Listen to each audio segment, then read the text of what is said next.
next speaker. Our next speaker is Refik Anadol. He's a media artist and a pioneer in the aesthetics of machine intelligence, currently residing in Los Angeles, where he directs the Refik Anadol studio. As an artist, he investigates what ubiquitous computing has meant for humanity, as well as what it means to be human in the age of AI.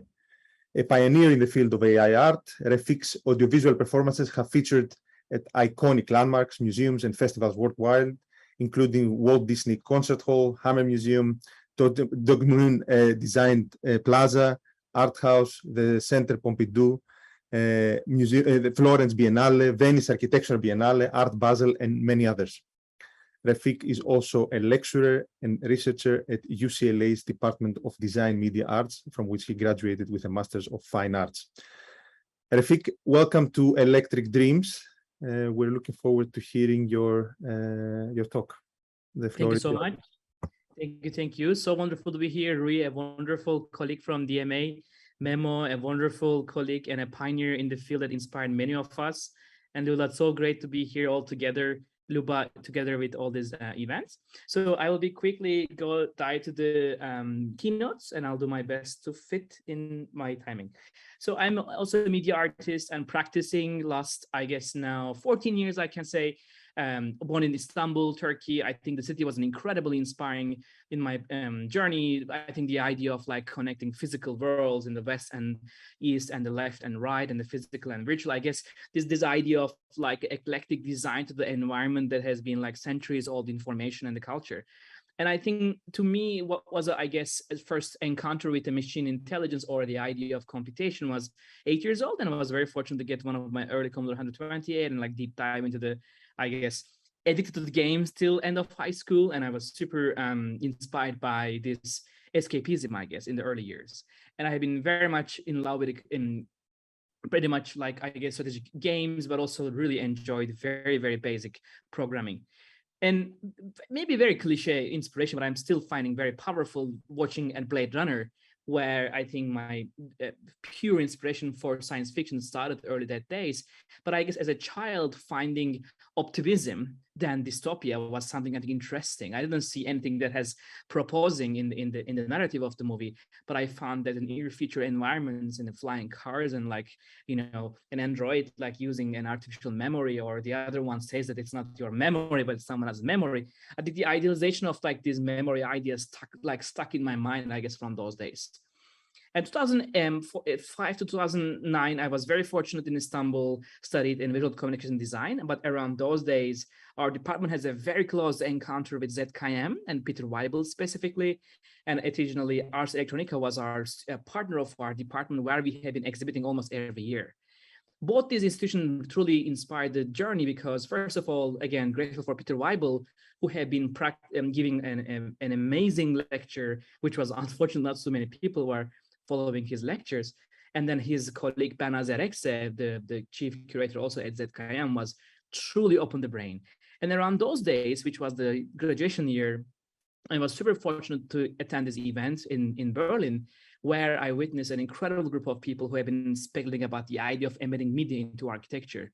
But I guess the most fascinating talk from all that, you know, tech-focused talk was the Lev Manovich, and he's truly opened the brain. And I think today what I will be showing is truly try to understand these invisible patterns of data from the many different contexts.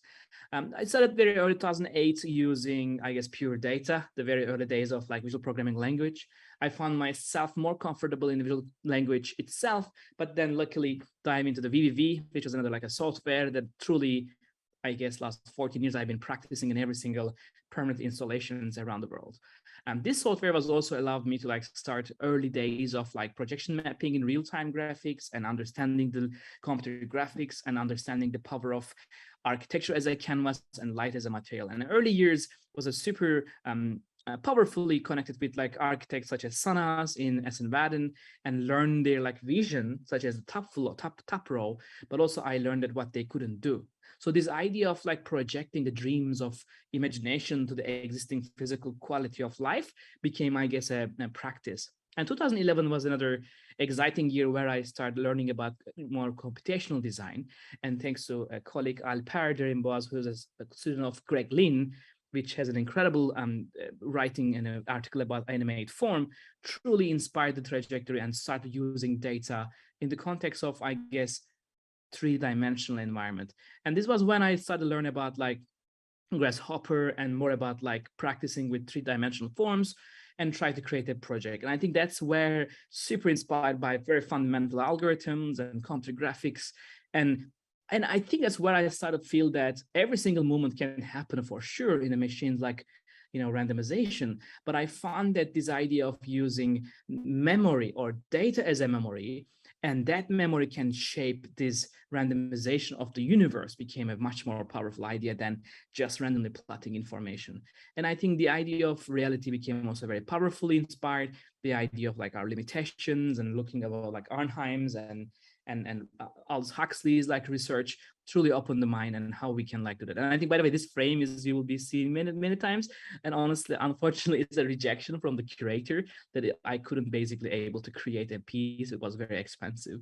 And that became this kind of like negative, like a data or a memory that turned into an experience. And as we all know, the data that became a much more important every single year in the last 14 years, I think my obsession became not only just a relevant personal ecocentric thing, but the world truly like became this new engine. And I thought I found myself much finding meaningful connection between physical and virtual worlds, and specifically the culture itself and how we are becoming new entities and how the machines and the systems and the hardware and the software becoming new control mechanisms. And also this sense of displacements became a pure focus of my research, I guess.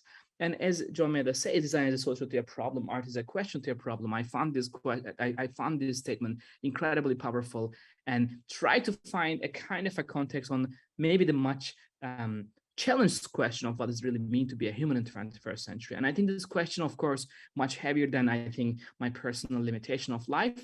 And that's one of the reasons I became a studio in 2014, right after graduating from the UCLA Design Media Arts department. And I was very fortunate to become a team right 2012 in my practice at DMA. It was one of the like a case study, like being able to have a studio practice as like a collective intelligence that create endeavors around public art and permanent installations.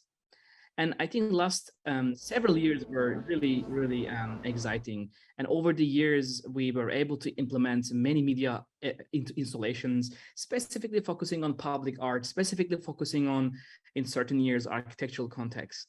And like Memo mentioned, there were so many breakthroughs happening in open source culture, and I'm specifically like super interested in the computer graphics and the evolution of like reality and rendering the reality. And also, unfortunately, had some events that triggered certain problems in life, such as Alzheimer's of my uncle, that allowed me to like a little bit deep dive into the neuroscience and its impact with AI. But always try to keep the public art in the course of the research and do as much as my best to practice here. But the Deep Dream, which is 2016 February, the event in San Francisco, truly changed my trajectory. I was the only one at the event, probably never use AI, but always obsessed with data. And that was when I started like work with the AMI team at Google, which I think one of the first generation AI artists in residence, completely changed the trajectory and inspired from the Library of Babel and this idea of like one day every single information exists freely and openly, and in every single permutation of information can exist context. And we very much designed this archive dreaming idea, which 2016 February, to kind of an 8-9 months of research with like DC, GAN, and many other neural networks, and also like try to understand how to like machine decisions can become this new narrative. And I think obsession with latent space kind of starts over there, and really understanding how a machine can learn, but if it can learn, can it dream? If it can dream, what that dream could be, and also how that form of like machine decisions can cluster into new like beings. And I think I found this study like over the years very, very powerful in our trajectory. And I think archive dreaming back in time, when we try to like load 1.7 million documents in the GPU and try to create a new novel findings of using information, turn into like a knowledge and eventually wisdom context, but also like try to understand like how can we truly interact with something that is beyond just a search bar? How can we know when we go somewhere to this library what that exists, and how we can understand what we learn fully? I think these questions in the library what really triggered our imagination, and also explore the similar space in VR and AR and XR eventually. And I think this is like how we took up at the studio and become like this practicing in this field a lot. And in the practice, what I also found very fascinating in 2016 December, when we were very aware of like, doing, even though it's a random latent walks in the latent space, but still it was creating these beautiful artifacts. But I was finding something limited and something like not enough to practice in a 3D space. So around those days, this idea of machine hallucination started, and then practice with the fluid dynamics from many softwares. But I think this idea started almost 2011, I can say 12, specifically with Casey Rias, one of the hero and an incredible mind, allowed, I think, processing to happen with Ben Fry. He truly shaped this idea 2012, I can say, and practiced with fluid dynamics last 10 years. And over the years, this idea became a research for our studio. And last, I guess, 6 years, we trained more than 100 AI models, specifically focused on the NVIDIA's trajectory of style GAN series, the PG GAN, and download more than 2 billion data in different contexts, specific to urban, space, nature, and culture was the focus. And over the years, we also wrote several softwares such as Latent Space Browser. One of the fundamental challenge was like what exactly latent space may have and how to interact with this universe that is much more have this latent cinema context. And this software allowed me to like, I guess, kind of thinking brush context, but also every single latent walk, I try to narrate them in these new ways of like finding data pigmentation. As you may see, like last 5-6 years, all different GAN results and the archive itself and the intention of the like learning rates and an intentional abstraction or reality turn into different behaviors in the research. And these pieces are in certain collections and in certain like museums, but I try like still keep going in this like meditative space of like understanding what the two-dimensional universe or 1024-dimensional universe may mean that is beyond just a two-dimensional like a pixel space. And over the years, this software dimension latent space browser is we also explore through sound, through like text, through like and many other like I guess recent multimodal explorations, and always try like find this camera, I guess, in the mind of a machine, the desire. And unfortunately, this scientific research started 2017, thanks to Adam Gesley of UCSF. An incredible minds allow us to like truly understand much complex information and how we can actually recognize the patterns of like remembering through fMRI, DTI, and also EEG data. But today I will also like to talk about the architectural context, because 2017, there was this beautiful encounter with NVIDIA. Also the CEO, Jensen Huang, became our collector and support of our studio. And that was a very inspiring talk. And I was not expecting to be able to like use such a powerful supercomputer for our studio and try things that are beyond our reach. For example, this project called Mission Destination New York, we were able to cluster 113 million images from social media and look at the city of New York and specifically focus on the city itself, the urban itself, the practicing like beyond just personal information, but something that the city may hold in the mind. And way before, I guess 2010, when I did my very first immersive room, this was another like a coming back to this idea of like immersive spaces became, I think 2018, I can say, we came back like this specific desire to like reconstruct our physical environments and kind of merge this machine intelligence with like this pixel space or a voxel space, or somehow like go beyond concrete, steel, or glass for the architectural context. And this specific installation was very well received from the audience in New York at Artec House. We received more than 600,000 audience in less than 4 months. And that was a really remarkable reaction that I started to find out this new audience base around our studio work. And this was a specific research, I will say, because it was a very heavy lifting. We are looking towards 6,000 by 36,000, like a massive pixel space, and there's 32 channel sound. And it was a really, I mean, again, 4 years ago, practicing in this medium was a really very challenging in terms of like competition and research. And over the 1 year later, Latent Being at Kraftwerk was another inspiring project where we were able to create this time a kind of a multi-dimensional installation where we were also like miming the neural network forms and also create a kind of a real-time latent walk based on the audience locations triggered by the Bluetooth beacon system. And the more like interacting with the real-time ideas, I found this much more fun through a much more focused like database research. For example, and we were able to train a neural net over like I guess pandemic, thanks to the Smithsonian's incredible 16,000 unique flower species datasets, and we were able to download 75 million images of floral systems. And this specific GAN was allowed us to go a little bit one step ahead. And thanks to Transit per minute, we were able to create a real-time scent augmentation from their AI called Charlie, which is trained on 500,000 molecules of scents. And this AI was allowed us to create this real-time augmentation of the scents, which is specifically scent data. I find it much more inspiring, like last I think it's 3 years, is truly multi-sensory experience, not just like a sound and a vision, but also the sense became very powerful and truly open-minding, also sort of like looking beyond just our basic, I guess, two senses. And over the years, as we all know, the blockchain was something that had been profoundly became much and much relevant. I started personally mining almost the same year Ethereum started, and as a using computer graphics and many GPUs, it was a very like a normal finding. But what I was not super also enjoyed is the idea of like using this just a simple technique to like try to make a new genre. But to me, always finding reason to make art for anyone and any age and any culture in the world, I never want to leave that context and try to use NFTs last year specifically to focus public art first, and then the value came later. And the early start was very, very simple, I guess, thanks to friends, Beeple and Puck that have been constantly like discussing behind the scenes, like, is it like something to start and try? It was a very simple start for me. But over the years, our AI research, like features focus on open public resources, was a very, I found it connection with this medium itself and again the culture itself. And over the years, all these studies through like AI research and machine learning, I guess, outputs and their artifacts and their couldn't be physically ready pieces, I found them very relevant for the audience around the crypto space. I guess one breakthrough happened for us was the speculation of what will happen if a physical space becomes an NFT, and try to like follow the light and space movement, and specifically maybe for some of us like infinity mirrored rooms. What will happen if the room itself is become not only physically exists but also becomes an NFT?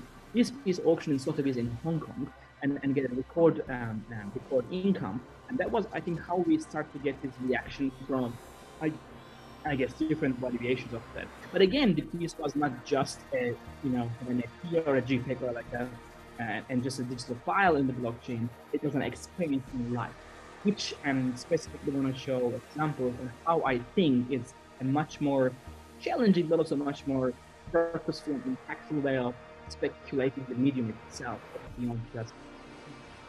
And specifically one piece that truly changed, I guess, our perception was also MoMA collaboration with modern arts in New York. And thanks to Michelle Foucault and Paolo Antonelli and his areas, we were able to practice this idea in blockchain in collaboration with the MoMA and made a significant funding model, and specific to the museum itself, but also for our studio. And I'm happy to say that our exhibition coming at MoMA very soon this fall, and we are finally exploring this AI research while just focusing on their role and collection, which is channeled by some incredible pieces. And we are right now closely working with NVIDIA friends who are behind Salgian research of the University and the Helsinki team, and really going and fine-tuning still, I find it super inspiring and has an incredible room still to do these unsupervised rating walks through different inputs from the museum itself. And specifically really obsessed with this idea of like multi-dimensional, I guess, plattings or lower dimension reduction.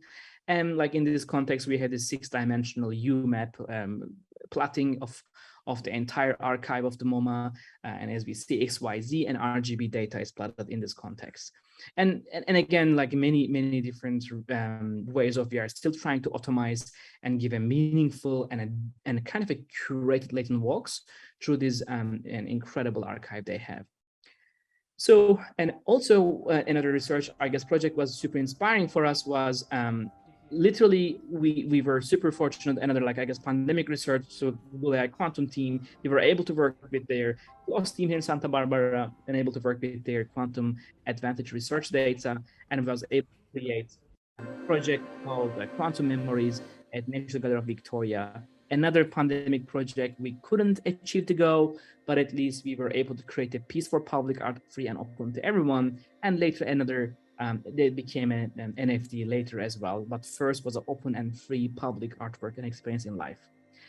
And I think one piece that last year get a significant attention was also doing Art Basel and in Miami. And this time we were able to work with closely the city of Miami and underwater reservation project that was able to use coral data from the Miami and around the world.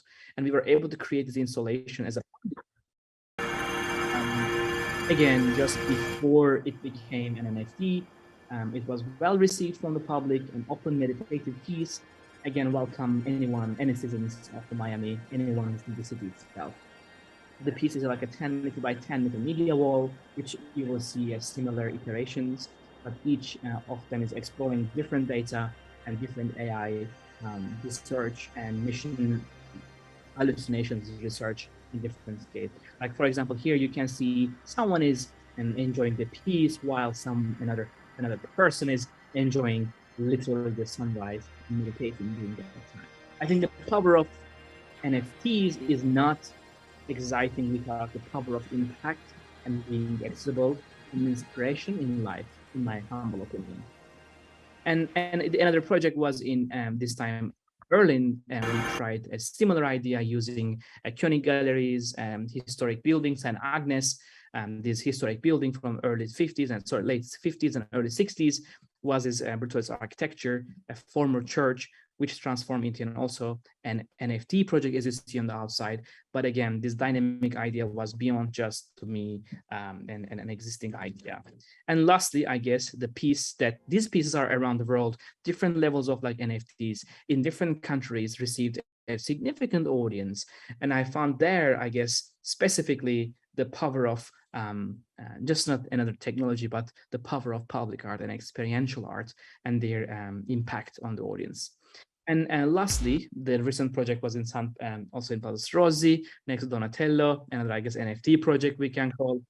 Also recent research, which was very lucky, OpenAI team, as Memo mentioned, DALI was we were very lucky to receive and access many months before it was public. The reason was to specifically look for Zaha Hadid archives, Rumi, and as well as Mozart and Gaudi. So we specifically plugged many different forms and many different approach to the incredible archives of Hadid architects. And what we did, I think, a little bit different was our, I guess, access point was allowing us to plot also a little bit higher res images, as you may see. And these images were later, thanks to the Zaha Hadid team, where it became a three-dimensional environment. I find it really inspiring, and as Memo mentioned, an extension of our imagination, but not only staying in that 2-dimension of the plotting, but go like a 3-dimensional environment that we can fly and we can truly go and feel. And similarly, we tried this for Rumi, I think one of the most inspiring philosophers of, I guess, for humanity. And we were able to like explore his archives. And I think lastly, I want to mention another NFT project I know is a public art form, but this time we were able to create this new speculation around the dynamic NFTs, the idea of living architecture. The historic building of Gaudi's Casa Batlló building became a canvas, and we visited we invited and witnessed 47,000 people and enjoyed this incredible experience. And as Gaudi mentions, originality consists in returning to the origin, does that which is origin returns to the simplicity of the first solutions. I thought we can really this time explore the idea of using this historic building's incredible facade, which was scanned by UNESCO heritage quality LiDAR scanning, which is 100 billion points that was the entire facade had been 3D scanned. And we were able to create this real-time game engine model, I guess, that also listens in real time from the building's roof. A real-time weather station can plot or send us data instantly about the wind patterns and like rain conditions, humidity, and solar radiance, and many others. So the speculation was, can this form of art be also exist in the blockchain in the form of experience? And it was a really well-received experience from the city of Barcelona. And again, it was a first, literally a public art, and then it became an experience. As you may see, different weather patterns. These are all using a game engine, Unreal Engine. And then we have able to like plot different days of different behaviors of the city's weather conditions and the artwork as behaving in the context of the life in the environmental, I guess, memories of the myself. And lastly, the piece was in New York in the form of like a two-dimensional media wall close to Rockefeller Center before the auction at Christie's. And then last, people were able to explore the piece and how it fits.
So much. Sorry for I'm late for 3 minutes. Happy to get your questions later. Thank you.